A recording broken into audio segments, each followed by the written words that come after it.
हमने दो किस्म के अलग अलग पौधे लिए हैं। नंबर 1, असल जड़। आप देख सकते हैं कि असल जड़ की एक ही जड़ मेन होती है और वो मोटी होती है, बाकी सब छोटी छोटी होती हैं। नंबर 2, आप देख सकते हैं कि ये रेशी जड़ है और आप देख सकते हैं कि तमाम जड़ एक जैसे ही होते हैं, बिल्कुल एक जैसे ही होते हैं। अब आप देख सकते हैं कि असल जड़ के पत्ते हमेशा जालीदार होते हैं और आप देख सकते हैं कि रेशी जड़ के पौधे के पत्ते हमेशा मुतवाज़ी तरतीब के होते हैं।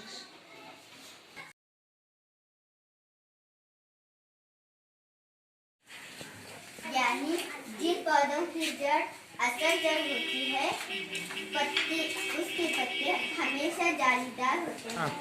जिन पौधों की जड़ रेशी जड़ होती है, वो उनकी पत्ती हमेशा मुतवाज़ी तरतीब के होती है।